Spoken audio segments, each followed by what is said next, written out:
Take a break from your busy schedule and join Harold Sala for Guidelines, a 5-minute commentary on living. Excuse me, but may I ask, how are you today? No, don't just say, fine or okay, the answer you think I want to hear. Be honest. Tell me how you really are. Perhaps an honest answer would be, well, I'm tired, my nerves are shot, the kids are driving me up the wall, and I've got twice as much to do as I can ever get done. That's how I am. Well, at least I would call that an honest answer. But try giving that answer to the person who asks, how are you? And see if he or she ever asks you again. We waste a lot of time with meaningless, pleasant amenities, when how we really are is a matter of grave concern, at least to you as a person. Today, people are facing pressures no other generation has faced. Prior to 1945, the world could not be destroyed with the decrees of one man. Nuclear weapons couldn't wipe out vast populations.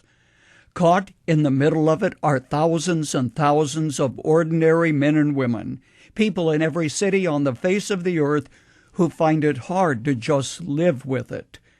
We have become a drug-dependent generation, in a hurry to go nowhere in particular, with fear-filled hearts and weary bodies. The troublesome conditions of the world have caused many to rethink some of the basic questions of existence. What is the purpose of it all? Why am I here on this planet called Earth, hurtling through space at a fantastic rate of speed? What is beyond the furthest star that takes 1 billion years for light to reach us, traveling at the rate of 186,400 miles per second? Because of the conditions of our world today, many have begun to ask, where is God in relationship to our distress? Or should we ask, has man's distress come because he did not include God in his plans, his life, his marriage, his home, and certainly his heart?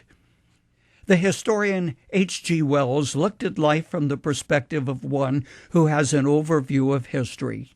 It was he who said, until a man finds God, he begins at no beginning and works to no end.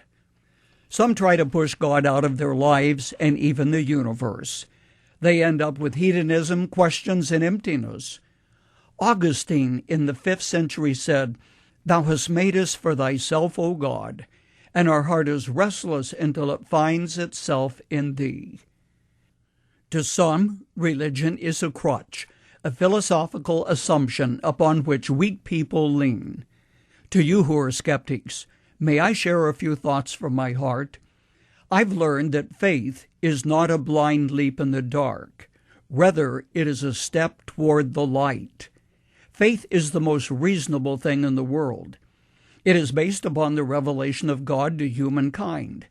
That revelation is embodied in a document well substantiated by manuscript evidence called the Bible.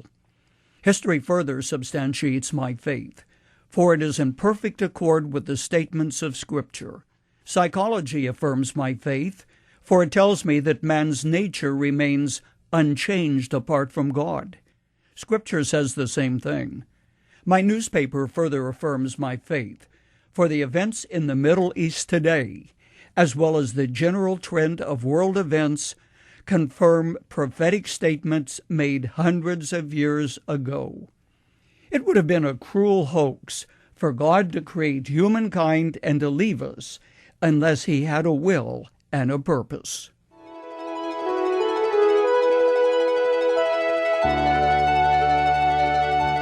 You've just heard Dr. Harold Sala with Guidelines, a 5-minute commentary on living.